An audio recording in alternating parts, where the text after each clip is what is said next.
Get started now. There we are recording, so I will clean up my act so we don't have evidence.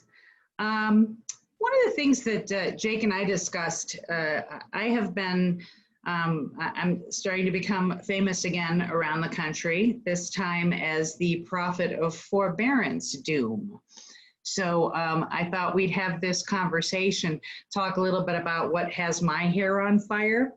And also talk about some of the leading indicators we should all be paying attention to, since right now, I mean, all over the country, we're seeing that we're all still sitting at a month of inventory, almost no inventory, multiple offers, prices going up, all of these things, right? Feels like, hey, opened up the doors, everybody keep washing your hands, we're done with this thing, right? But I think that right now we are dealing with lagging indicators, and the lagging indicators, we work in a pipeline business, right?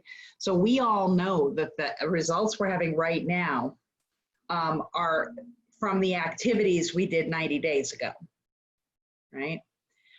So the business that we're dealing with right now is a lagging indicator of the market before any of us were on lockdown, right? Same thing with the low inventory, but it feels like it's continuing to be the same way because the low inventory was only exacerbated by this lockdown that we've been under, right? Less sellers going on the market. So the buyers who are out and active in the market are still in the Hunger Games, multiple offers, yada, yada, yada, right? If we look at the leading indicators right now, right, I think that the two that I'm really paying attention to, I'm paying attention to our unemployment rate, which right now nationally is 25%. 1 out of 4 Americans are out of work right now. Now the argument can be made, some of those jobs are coming back. But does anybody have any idea what the profit margin is, for instance, for a well-run restaurant? Anyone? 7, 8%. That's a well-run, highly profitable restaurant, 7 or 8%. And that that profitability comes from having every seat filled every night. Those are the restaurants that survive. Right? So now, anybody know what the rules are for reopening the restaurants? Half capacity. Yet their fixed expenses are the same. So I think that if we do not prepare for and expect and plan on the fact that probably the majority of small businesses that have been on lockdown are going under, people can come to Colorado and smoke some hope dope with us, right? Yeah. So if we look at that, if right now, granted, a part of the unemployment that we're looking at, that 25%, one in 4 Americans out of work right now, is temporary, right? Some of these folks are going to go back to work again. Some of them are just on furlough, but a huge portion of those are small businesses. And behind every small business problem is probably a house problem. So when Gary has been saying that we're about to experience the most significant transfer of wealth since the Great Depression, that's what we're talking about. This is something that if we prepare for it is not to be scared for, right? It's certainly scary.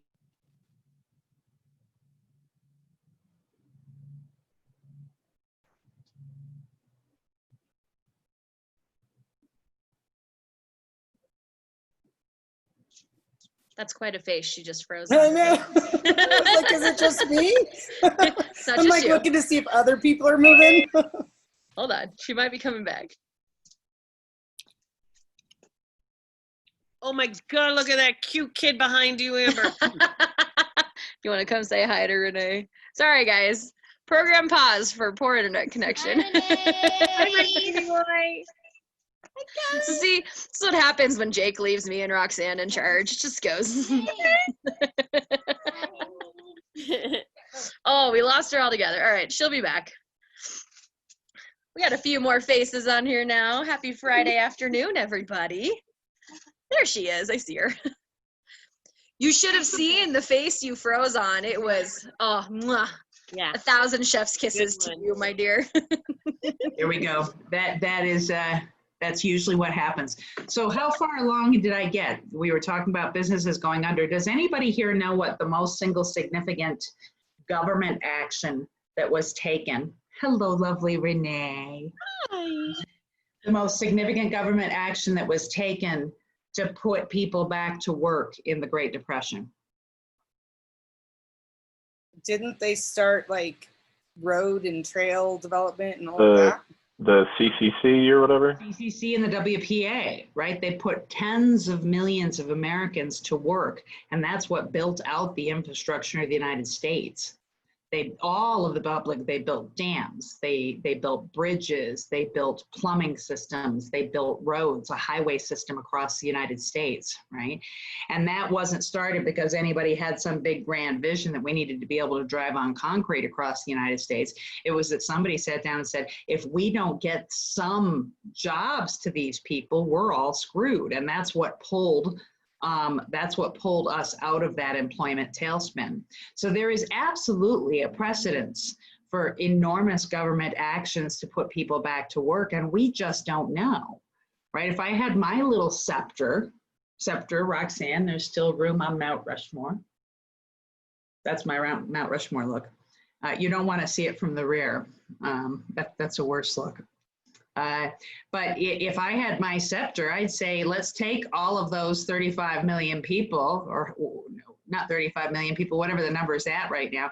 Let's give them all jobs doing contact tracing, and let's hunt this damn virus down and grind it into dust like they did with smallpox. We've done this before, but I don't have a scepter. And barring some type of enormous, massive, unprecedented government action to put people back to work, we will be very, very lucky if we don't come out of this thing at a 10% unemployment rate. And 10% unemployment was Great Depression era, right? So we have gotten used to, in this country, housing crises that have been caused by internal reasons. Messed up loans. That was the case in 2008. That was the case in the SNL debacle, right? So the loans themselves caused a spiral in the economy because it started with the loans. Somebody who was working the same exact job had the same exact loan amount, the same exact everything, and all of a sudden their payment goes from $2,400 a month to $6,900 a month in 3 adjustments. That caused people to start losing their houses. That caused a spiral of distressed properties to come to the market. We're not in that situation this time, right? This has nothing to do. We've had very conservative, not only conservative lending practices, but really conservative consumer behavior. The majority of homeowners in this country are sitting on 50% or better equity. So this has nothing to do with lending practices. It has nothing to do with consumer behavior. This has to do with a once every 100-year health event, and then we just unplug the economy of the globe, right? But when we look at what normally cause housing crises, it isn't usually lending practices. It's usually tied to unemployment. We have some huge unemployment event. That unemployment event is what causes people to spiral out, and then that causes a housing crisis. Now, I don't see us getting to the level of distressed properties that we had, and nowhere near it, in 2007-8. Right, in the Great Recession. But that doesn't mean that we're not about to have a huge housing shift, right? So what I'm seeing when I look at my crystal ball are a few things. First of all, I'm really spooked by the forbearance deal. I'm going to share my screen with y'all. Look at me sounding like I'm a Colorado chick. Oops, host disabled participant screen sharing. Can you rectify that, lovely woman, or am I screwed? Screwed? You're not screwed. I got you. Hold on. Oh, goddess. There you go, honey. You should be able to do it now. Cannot. You got it? No, let's try it again. Nope, cannot. I can't do it. That's all right. We'll do it without my visuals. Hold on. Let's see. Advanced sharing. All participants can share. One participant can share at a time. I don't understand. Is Jake sharing computer sound? Might that be the problem because there was music? Try that. Look how smart Roxanne is. All right. So when I engage in doing something like this, my team calls me the Unabomber, right? This was created in a hot tub with a bottle of wine at 2 a.m. a few weeks ago. So this is, and I will walk us through this, and then let's talk about how we use this to help our clients and consume market share, right? These are numbers as of a couple of weeks ago. This number is now almost 5 million. Right. So the numbers I've got here, these are according to the housing stats from the United States Census, updated July of 2018, right? About 2 years ago. Total number of households in the United States, 138 million, some change. Almost 64% of those are owner occupied. That's 88 million and some change. They're around 60% of all homeowners have loans. That's around 53 million. And currently in forbearance is about 5 million. The banks, it will be on the banks to negotiate modifications, repayments, and they're saying to the majority of people, we'll figure it out in the last 30 days. Anybody who thinks that the banks are going to reach out to 5 million American homes in the last 30 days of their forbearance agreements and negotiate repayment packages is smoking crack. Crack! Woo! Where's my crack pipe? Oh, I still haven't. So we've seen All right. before. She the one that came in when we. So I am seeing two paths right now. If we take a look at now, I know we. in the conversations, the care calls that I'm having, I am attempting to, I'm being very purposeful with my care calls. All right. I don't want to minimize care calls for the sake of how you're doing. We just passed 100,000 dead Americans in this country and no end in sight, right? So we have to have a high level of emotional intelligence when we're having our care calls. But I want them to be very purposeful because I know that by the time somebody is in a problematic situation financially, they're ashamed of that situation. Renee will tell you, when we were doing short sales, when we were doing foreclosures, somebody mute yourself, whoever it is who's talking to the dog or ordering pizza or whatever. Shannon, I think, yeah, you got it. Thank you. Yeah. People, by the time they're in financial trouble, whether or not they caused it or did anything wrong, they're deeply ashamed of their situation.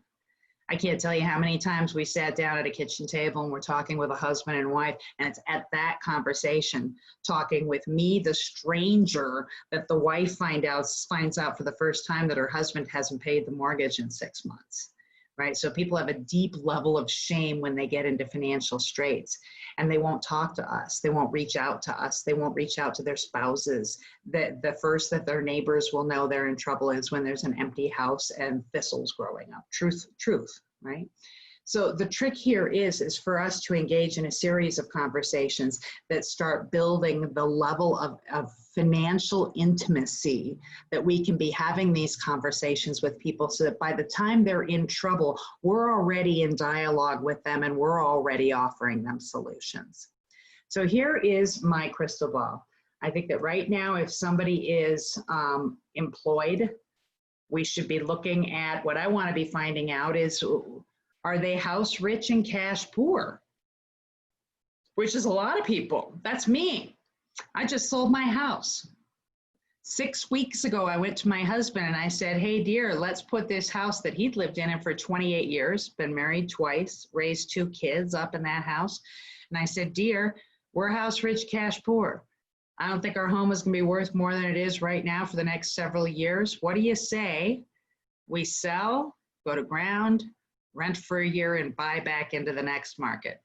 With the money that we just closed on our house, my nice office behind me, with the money that we closed on our house now, we will be in a position to purchase a 4-plex, to house hack our way back into the market and buy another 2 or 3 4-plexes on top of that. We're going to get 16 doors, 1 play. We're done. If I ever work another day in my life after that, it's because I choose to and I want to, not because I need to, right? But I digress. Right, so are people in a cash position? Do they have the adequate wherewithal to ride this out, however long this is? Because we don't know. right? The government's saying we're all done, let's open up. The scientists are saying we're going to get a worse wave of this in the fall, right? Who knows? Who knows what happens, right? So when I'm having a conversation with people, the first thing I could be doing is be having the counseling conversations with them, the same stuff that we're learning from Shift. How do they improve? How do they trim down? A lot of people just don't even, they're not aware. They don't think about it. They don't have the coaching that we have had as a company on how you can just take out your bills, sit down with your spouse and figure out $1,000 that you can trim out of your world that really isn't important. And we can start out with those conversations with people. And that's not as financially intimate as it gets when we're talking to somebody about, you know, whether or not they need to talk to a bankruptcy attorney, right? So this gives me the opening to have this conversation. And then also that I know that as of right now, 5 million Americans are in forbearance agreements. So I want to discuss those with them. I'm having my clients send me sample forbearance agreements, and I'm telling you, it's like the twilight zone what these agreements say. We're seeing 4 major models here of agreements, the terms. The first one is that they take the deferred payments and tack them on the end of the loan. Fine, it's like it never happened, who cares? Deferred payments spread out over some period of time, elevated payments for a while, that's probably also fine if somebody's employed. Then we're seeing the majority of them are, there are no repayment terms at all. We'll figure it out later. What? You stop paying your mortgage, somebody says we're gonna figure it out later? That's as weird as this whole event is to me, whatever. And then the other one is that we're seeing, not with the government loans, the Fannie, Freddie, Ginnie, FHA, VA. At first, they were offering full balloon payments due, but there's been enough squawking that they're saying no. CARES Act says that we could extend out this forbearance for an additional 6 months, up to a year all in, but it still doesn't say what are the terms of repayment at the end of that, right? And then of course the worst is a balloon payment due in full, which if somebody has been unemployed and unable to make their mortgage payment now, how the hell are they gonna scrape together 10, 15 grand to make up the difference plus this month's mortgage payment? So this gives us an avenue to start talking with people about something that's very ominous, and at the same time, starting to create a plan for it. If somebody knows they've got 3 to 6 months to 12 months before this problem is presented to them, that gives them some time to prepare for that, right? So when I look at people who are employed preparing for repayment options, I am forecastinating, is that a word? Probably not. I'm seeing 2 options, right? One is that somebody's got reserves or savings, they refinanced or they had some dough in the bank, great. The other one is that it'll be tempting for people to dig into their retirement funds, and right now there are no penalties for doing so. But I think that folks have not been really paying it, they don't think that through, right? If you're 40 years old right now, and I'm not a financial planner, go talk to somebody, right? But I can do math, right? And everything I've read says a well-invested in retirement fund over time should double about every 7 years, right? So if you're 40 years old and you pull 15 grand out of your 401k, by the time you were 61, that should have turned into $240,000. If you didn't liberate it until you were 68, almost $500,000 for the sake of holding on to a house right now because you've got a repayment need, right?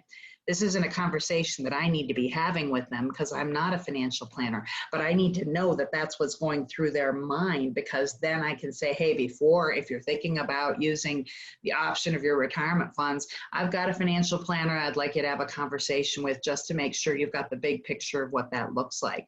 Because if this is what they're looking at and they've got the choice between selling right now, maybe downsizing, having a big bundle of money in the bank like I do right now, preserving their credit, being able to buy back in whenever they want to, whether that's right now or in a year or in 2 years, and they've saved themselves that potential loss of $500,000 in retirement, we have just significantly changed their financial world forever. For the better. So that's the first option I'm seeing. Gets uglier when we go over to the unemployed side of the world, right? Same thing. If they've got deferments or forbearance, same 4 options. But now when we start preparing for repayment, if you are not employed, right, you're going to either, same options, pull it from reserves, you might pull it from retirement funds. Now we start looking at bankruptcy, right? If you own a property as a primary residence, as long as they can continue making the current payments, it might be possible for them to discharge that past debt and also protect the homestead so that it can't be taken from them in foreclosure, or go knock on mom's door, brother's door, go beg, borrow, and steal some money to repay that, right? And we need to be looking at this point of selling, right? If somebody is in an equity position, this right here is my greatest fear, this scenario, that somebody is in an equity position and they're waiting for the bank to approach them and give them terms of the repayment. Because I keep going back to that 5 million. And again, something big could happen, right? The government could say, hey, no such thing, you're required, we're not gonna hit the credit. Nobody's gonna use this period as anything against you when it comes time to qualify for another loan or to buy another one or to refinance, right? But barring that type of thing, or the government just blanketly coming in and saying, it is hereby decreed that anybody who was current on their mortgage before this event, the back payments are going to be tucked onto the back of their loan. Barring some type of massive action like that, where we're really sitting at is the banks needing to, in essence, do a loan modification with each and every American who is in forbearance. Who was around in 07, 08 and wants to comment on the efficiency and speed and veracity of the loan modification process? Renee, do you have anything to say on that topic? Those words don't go together. Right?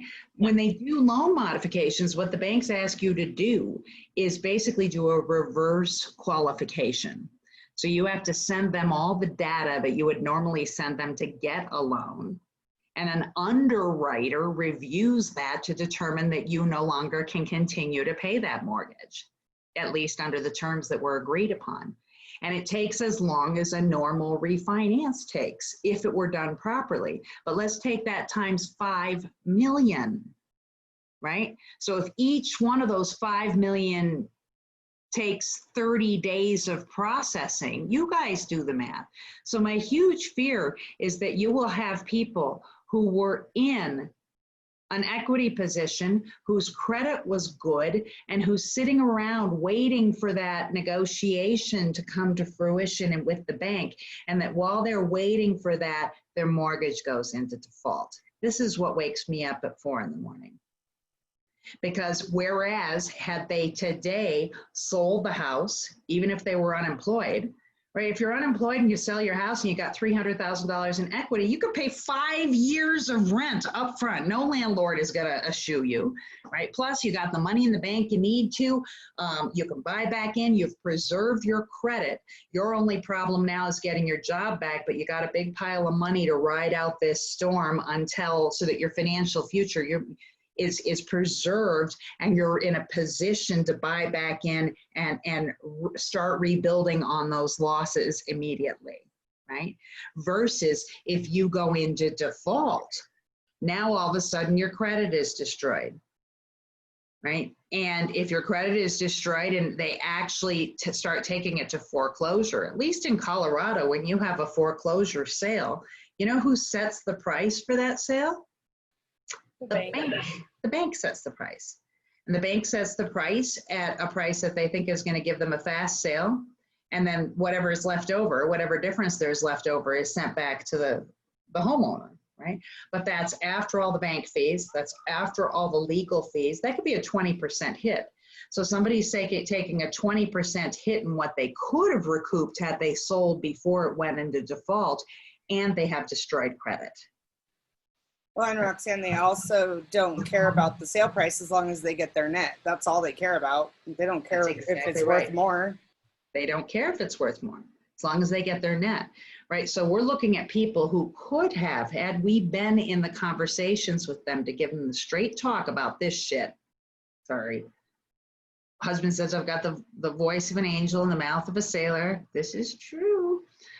Whereas had they sold in this position, that's somebody who 18 months, 6 months, now, there are enough people in equity positions who, if they were considering downsizing in the next 3 to 5 years, if they do it right now, they may well be able to buy that replacement property cash. They're fine and still have money in the bank, right? Versus, so this is my nightmare scenario because this is so unnecessary. And I know it's going to happen. I know it. I know it to my core. I know it like I get up in the morning and take a leak every day. I know it that much. Hey, Myra, Yeah. question for you or Angela, who just said, that they don't care about what the number is. Angela, were you saying that because, or Roxanne, because that's a sign that prices could be going down because it resets the market, it resets the comps with these REOs now, or what was the point? The thought here is since the bank sets the terms, all they care about is recouping what they're owed and then having a price that's low enough. They don't want to own the property. They don't want it to be a bank-owned property. They're not set up for it. They don't like it. It's expensive. They have to manage those properties. Kids break in. I mean, they don't want the property. They want it to sell. And unlike the Great Recession, these houses have equity, right? But you have a house that might right now in the open market sell for $500,000 and the bank is owed $350,000. By the time you get down with all their legal fees, blah, blah, blah, they may put an opening bid of $375,000 or $400,000, right? And as a result, some investors may bid that thing up to $425,000. That other $75,000 is just lost. So that the after the bank is paid off, what the seller's going to end up getting is that 25 grand, whereas had they sold it, they could have gotten 100 grand. And yes, that's going to do some resetting of the market. But what I think is more likely to get the resetting of the market is that a bunch of people are going to come to this conclusion at the same time. And we're likely to see a big rush to the market once these negotiations start failing with the banks. And look at it from the bank's point of view. They've got no incentive. Nobody can tell me that the banks aren't going to say, hey, you're sitting on 100 grand in equity. Here's your loan modification. Go sell it and give us your money. Another thing too is that when they have, sorry to interrupt, when they have, if they end up with equity back at the sale, it just creates more work for the bank to get that money back to them and go through the foreclosure attorneys and do all of that stuff. And they don't want to deal with it. They don't want to deal with it, right? So you see somebody who just by waiting to get the terms, to get some modification with the bank, they watch $100,000 or $200,000 or $300,000 in equity evaporate that could have been in their pocket with preserved credit, money in the bank, wherewithal to go to ground, a plan to get back into the market, and their financial situation perhaps even in a better state. Because even if they're unemployed at this period of time, they've got the wherewithal to live on those funds and still have enough of a bundle to buy back into what I think is going to be a drastically reduced market. Right? This is where a lot of our opportunity comes from right now if we're educating our clients. Roxanne, it's been asked if you would be so kind as to email this graphic to me so I can share it out with everybody. I would be happy to. Thank you. And then of course we've got short sale, we've got foreclosure. The thing that's interesting here, my little color coding, the outcomes that do not result in destroyed credit and financial ruin are the ones in green. And look at how many decision threads there are. We have an obligation to be having these conversations with people and to help them through these decisions to get at these outcomes, right? They already, whether or not we acknowledge it to ourselves, anybody we have sold a house to or for already views us as a part of their financial wealth team, their financial health team. So we need to step into that position and start taking control of these conversations. So when I have conversations with people, my care calls, I'm viewing this as the beginning of a coaching relationship, right? Literally my first call, care, love, but I've got a purpose. Do they have adequate reserves to ride this out? Can they pull funds from their equity if they don't? Have they already entered into a forbearance agreement, and is their employment situation stable? The best question in the world to start this conversation, if I may say so, is love, forward, conversation, rapport, then, so how's it going working from home? See how inoffensive that is? And by just saying that, they will volunteer, oh man, Roxane, my wife's unemployed, or we're both on furlough. They will, now I've just gotten the information that their employment is not stable, right? Or is, I'll find out. Then it gives me, with a good tonality, the next question is, wow, I'm so sorry to hear that. I know this is personal, if you don't mind me asking, do you have the wherewithal to ride this thing out if it lasts more than a few months? Right? Now I'm finding out, do they have reserves? Is their employment stable? Right? And then what I do is I set up our next call and I give them some homework. And I'll start, talking with them. And here's the thing that I learned during the foreclosure years. People will put up, these are deeply personal conversations we're having. And if you feel any resistance to it, I call it the no trespassing sign. Start speaking in third person. I was just speaking with one of my past clients yesterday, and they're in a position where they're house rich and cash poor, and they're employed right now, but it's not looking very stable. So one of the things I suggested is that they have a conversation with a lender to see if they might be able to refinance the house, skip a payment for a month, put some money in the bank. Is that something that might be of interest to you? So I will shift the conversation into the third person if I'm feeling any discomfort from them. They're still getting the information, but they're getting it in a way that bypasses the portion of their brain that gets defensive, that goes into fight or flight mode, right? So now I'm setting out, giving them some homework. Look into a refi, call your creditors. I give them the same shift homework that we're doing. And if you've gotten a forbearance agreement, could you send it to me? I'll review it. And then next week when we meet again for our next call, I'll go over the terms of this thing with you, and then we can discuss what you can do to start preparing for the repayment terms. Boom.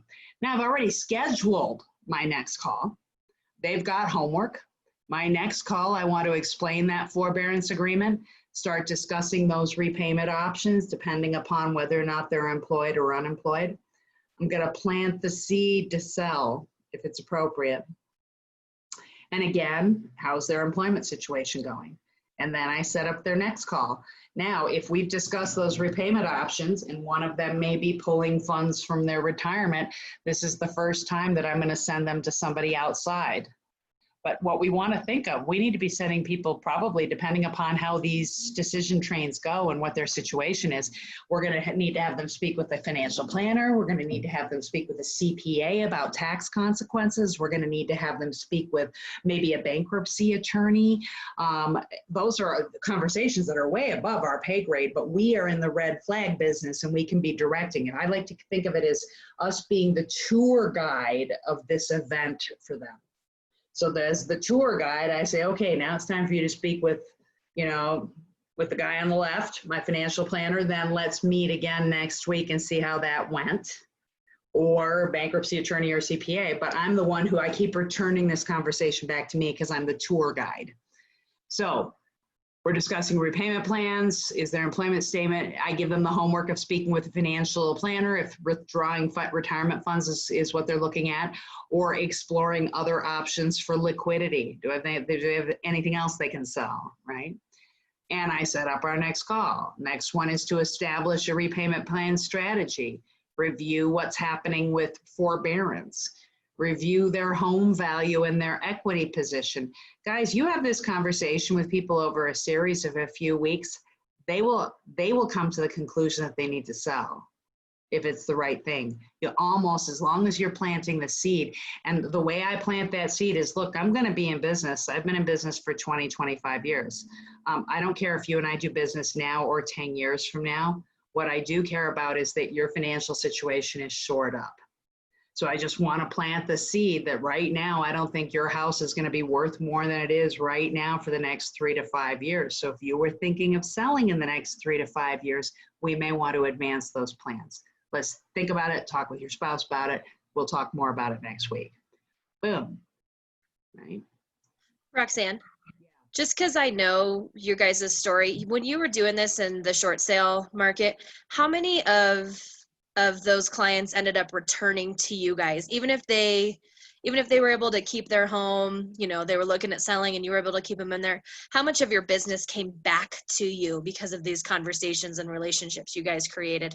Oh, a profound amount. And the majority of them. And here's the other thing too that's interesting is, you know, I was known as the short sale queen, right? But before short sales, I did 12, 13 years of civilized database business. My database loved me. All I had to do was talk to them. I throw some parties, I play music, business poured in, I was fine, right? But I saw the storm clouds in 2005. And I started having these types of conversations with my database in 2005. And by the time the shit hit the fan, all of them had refinanced onto fixed interest rates, or they had sold their house. They had shored up their financial position. And as a result, at a time where 1 in 7 American homeowners lost their homes in foreclosure or short sale, only 3 people from my database pre-2007 lost their homes. Right? But here's another aspect. In essence, what I spent 2005 and 6 doing was ensuring that my database to a large degree went dormant. What I mean by that is we said, okay, let's shore up your situation so you don't have to sell for the next several years, or let's advance your plans and sell earlier. So I was using up, you know, my pipeline of a year or 2 years, 4 years from now, right? And it's not to say that I wasn't getting business off that database, but it all was referral business because I had purposefully spent the previous 2 years making sure that nobody needed to move, right? So we have to be giving thoughts to that. How do we all know that we should be digging into our databases for referrals? How do we do that as a survival mechanism right now? Because if these conversations are being had properly, we are going to gain clients for life out of these people, but we're going to reduce the direct yield from that database of one-on-one transactions from those folks through this crisis, right?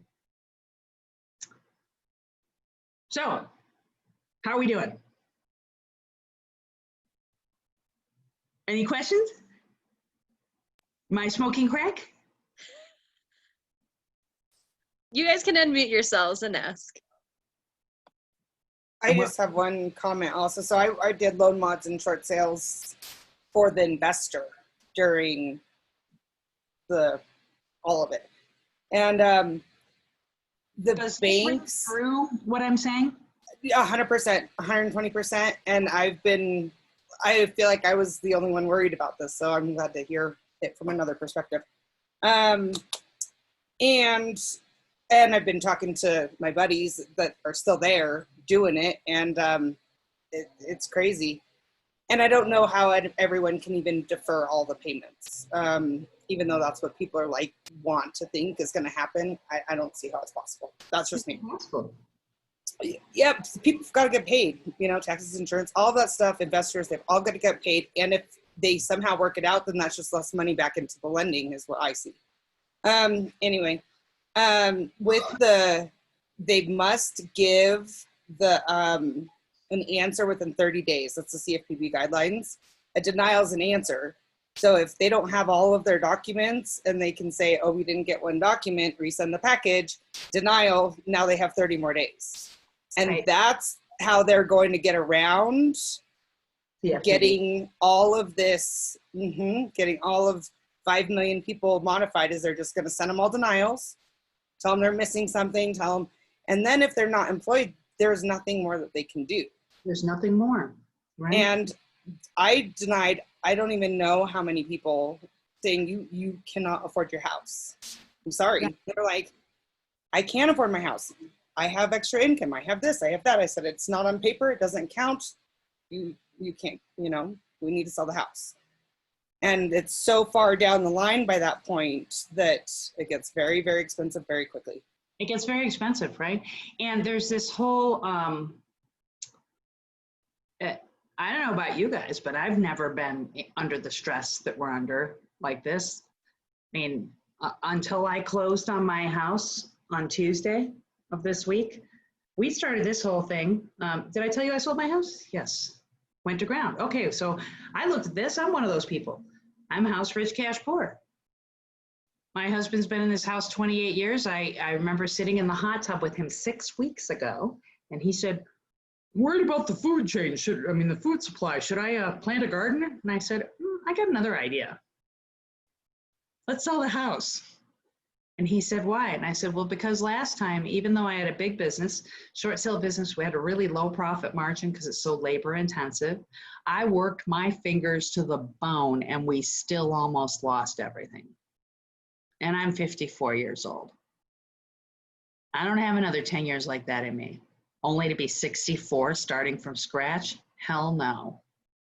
Whereas I'm sitting on $250,000 in equity in this house. That's enough for us to pay off any debt that we have, still have a couple $100,000 to buy back in and settle our entire retirement in one play. God bless him, I married well. He thought about it overnight and the next day started packing. This is 6 weeks ago. We just closed on our house, right? And I've been walking around with a pit in my stomach because I see where this is going. And I thought, I at least want to be shoring up my position. Now this is when we consume market share, gang, if we are having these conversations, right? Because there are a lot of agents right now that are they're like deer in the headlights. They're getting out of business. They just don't know it yet. Yeah. The other thing that I was going to say is that most people avoid financial issues by not answering the phone and just avoiding taking care of it until they're already so far down the road that it almost becomes irreparable. Yeah. That goes into, that's exactly what Roxane, tell them layman terms story of how you would go into the houses and draw the picture of the cliff and like you're gonna go over the cliff anyway. I'm the pillow at the bottom of the cliff. Tell them, remember what you used to say 10 years ago? Well, I'm not sure if this is what you're thinking, but one of the things that I would start every appointment with somebody by saying, all right, let's start out with this.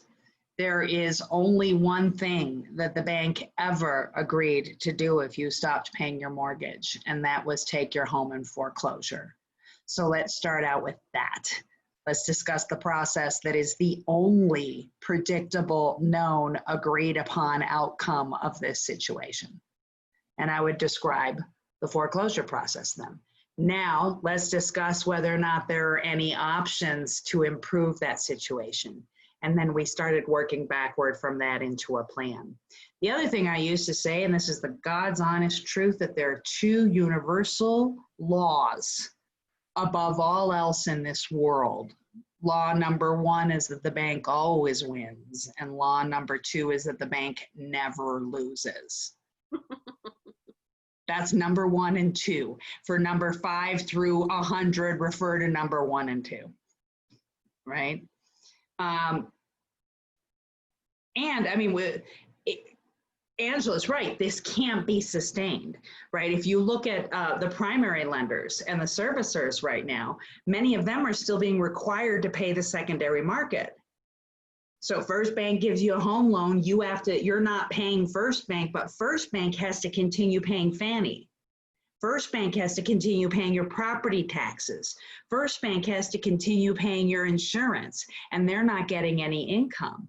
So we're going to see a huge liquidity issue happen within the primary market as well, right?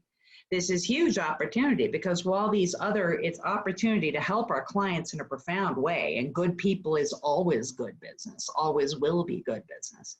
And if you don't feel equipped to have these conversations, bring along someone with you who does until you've heard it 10 times. What's beautiful about our world right now is there's Zoom, right? My team members, when I'm having this conversation, I invite them along. They can listen to us do it 5 times. Now you can have it. Shut up. Go talk to them, right?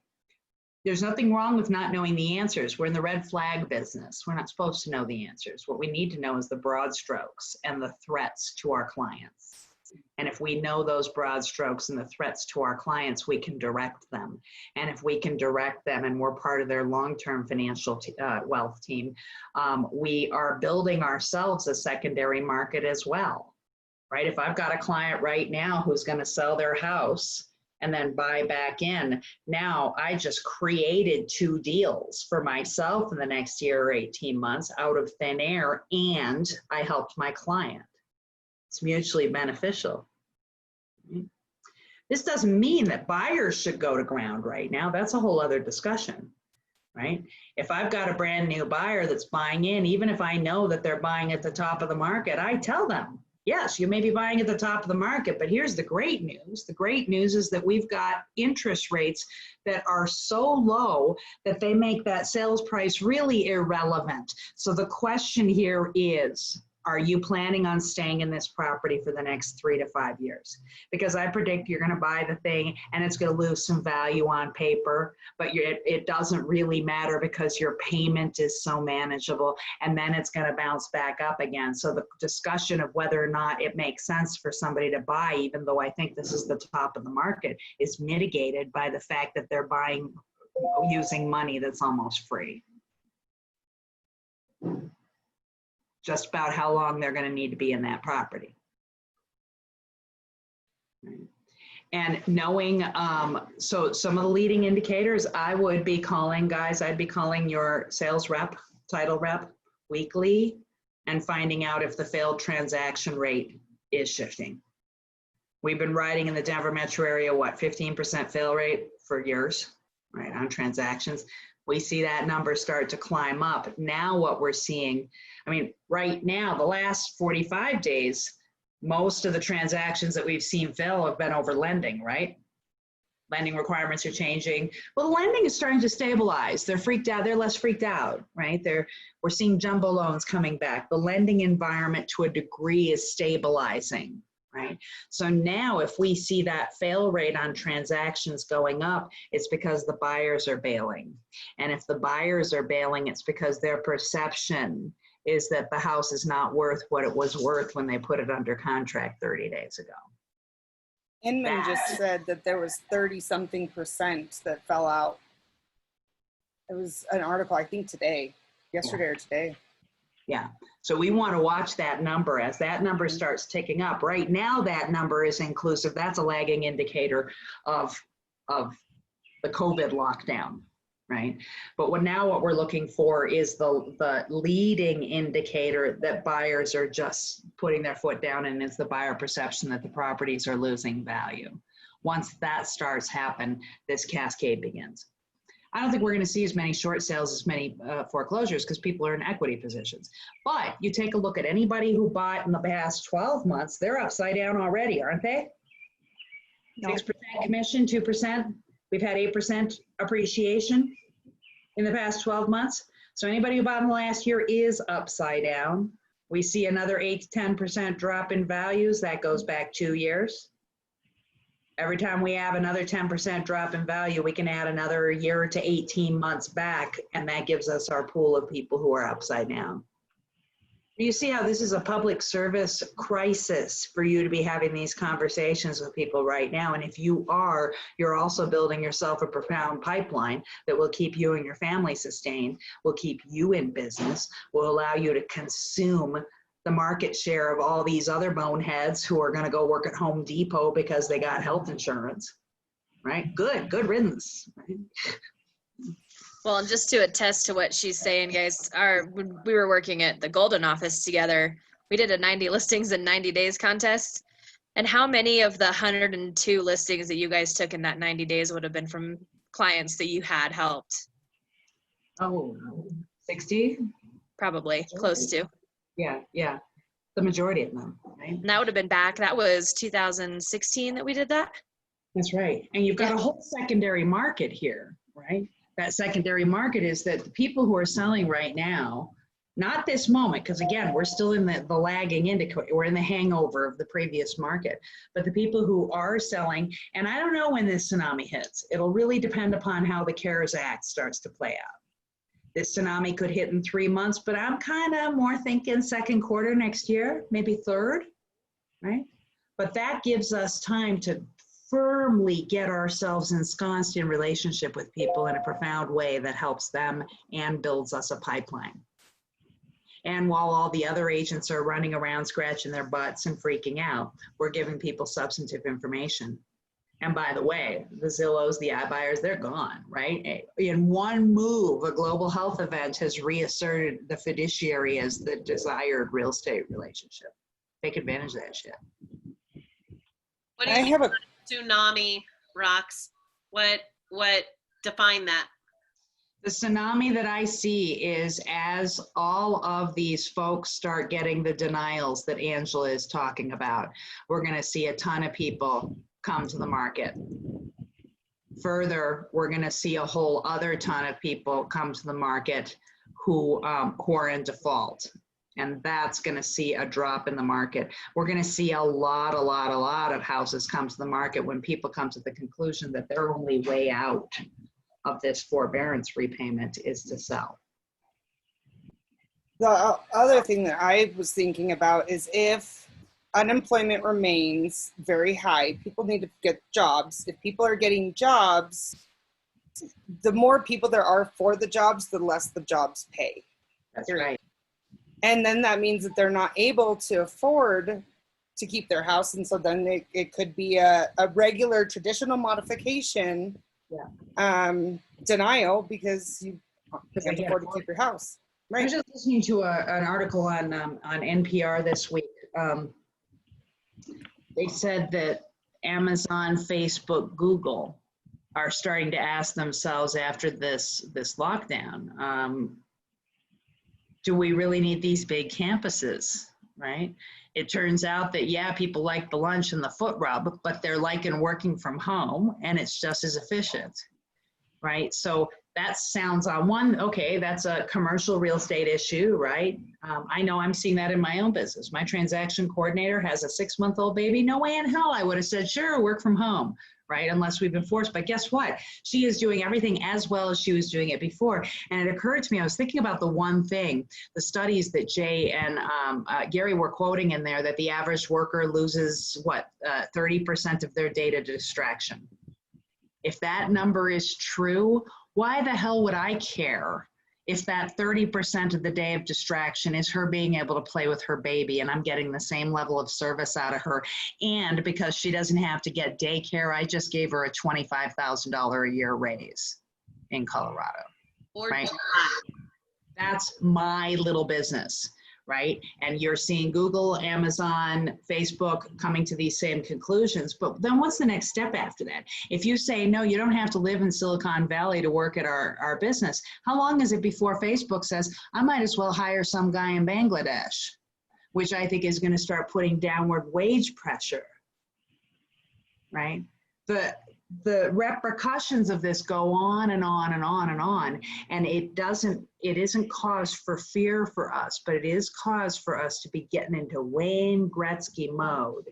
We need to be skating to where that puck is going, not where it is. And those of us who do will thrive. See, I'll go forever. Any questions? Any other question, guys? I do have one quick question. How do you have this conversation with investors that are landlords and may want to get out of the business because of the whole stay on rent and all of that? I think that the conversation is about liquidity. It's the same conversation. Look, if this thing lasts longer than we think it is and you are not able to evict, do you have the wherewithal to ride this out? If you do not, should we look at liquefying a few of these properties, take the tax hit and put the money in the bank so that you can sustain some period of months without the rents being paid if you want to stay in the game? If you don't want to stay in the game, what do we look at? Let's have you talk to the CPA and see how big of a tax hit that you're going to get. If somebody gets a 30% tax hit, yet they don't lose those properties in foreclosure, all the conversation we just had, they're giggling their way to the bank, especially if they sell quickly, if they do it now before these values tank. What about selling it with tenants that are in there that are not able to, that have the, I forget the exact verbiage that they're using, the covered property, I think is what they're calling it. It's a covered property. And guess what? You're going to have to Has sell the eviction orders. at a big reduction, aren't you? Because you're selling an income property that's value is its future income, which is Right. unknown at this moment. What kind of a value hit do you think that puts on it? 20%, maybe. Somebody's not paying rent and there's no opportunity to evict them. And then for the investor, it's, well, at least that's less taxes that you Yeah. pay, or? Then you're paying your capital gains taxes on it unless you've got a way of rolling that into something else. 1031. Right. What you 1031 might or be able something, to yeah. do, and I believe You you can play do your it. cards right as an investor and liquefy right now. 3 to 6 months from now, they buy back in. You know, you have to identify in 45 days. I You can want to tell you this.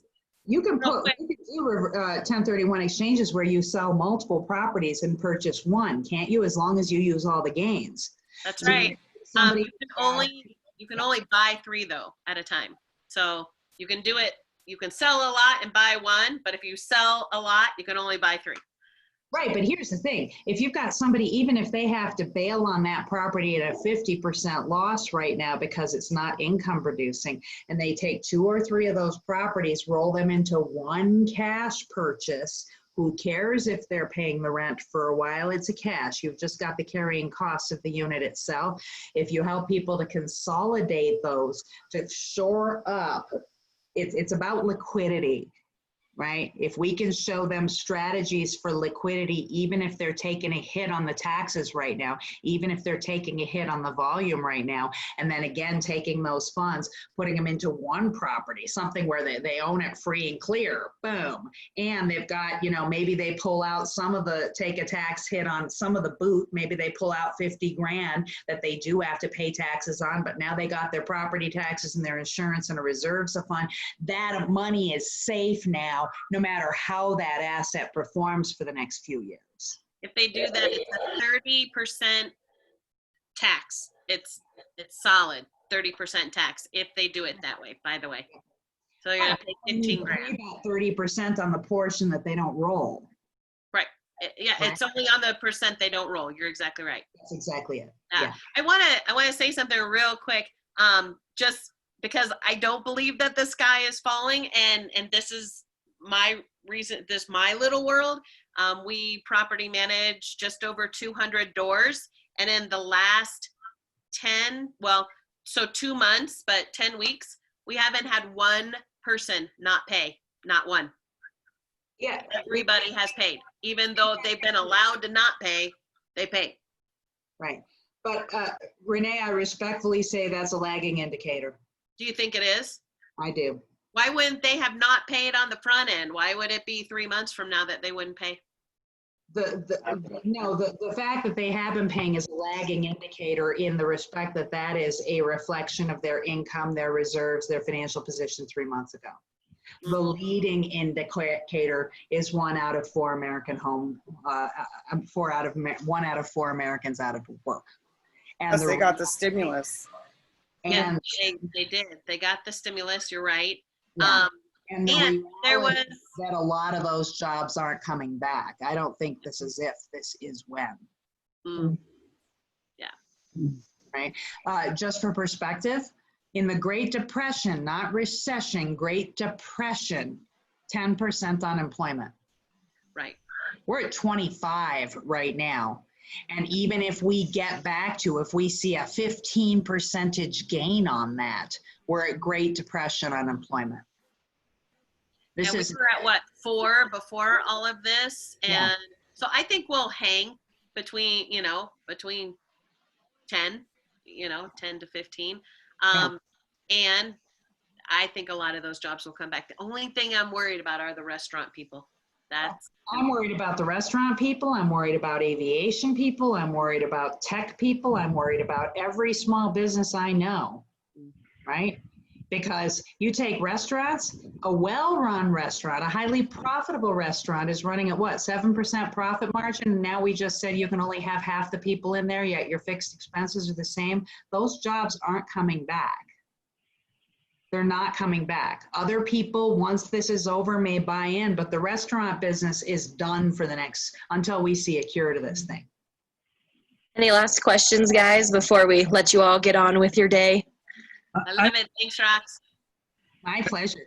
And now I hope you guys don't go away and get depressed. This is opportunity. This is enormous opportunity for us to help our clients and for us to take advantage of the market of the day. But you got to start skating. Skate to that, where that puck's going, baby. Roxanne, you got one question. Go ahead, hon. So what are your thoughts on the school district's decisions to do part-time school and families going from dual income to single income families and downsizing potentially, or not being able to afford mortgage? It's more of the same, right?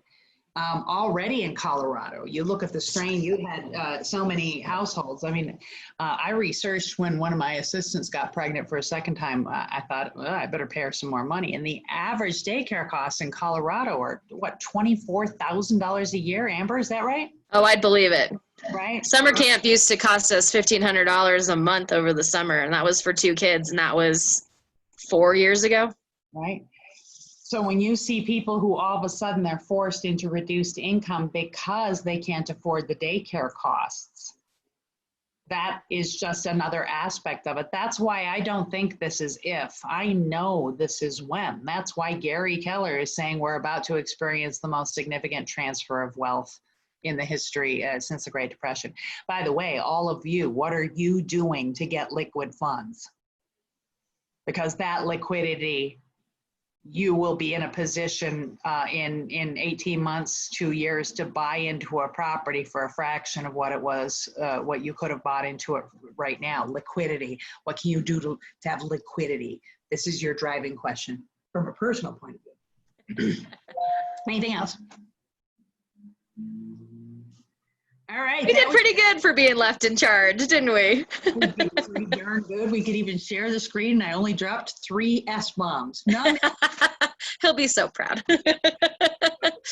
All right, you guys have an awesome, awesome weekend. I will get that. If you'll send me that graphic, I would appreciate it. And I'll get it out to your leadership teams. Graphics, gotta And love we'll it. get the recording out to you guys as well. So have an awesome day, and we'll see y'all next week. Get skating. Thank you. Bye, guys.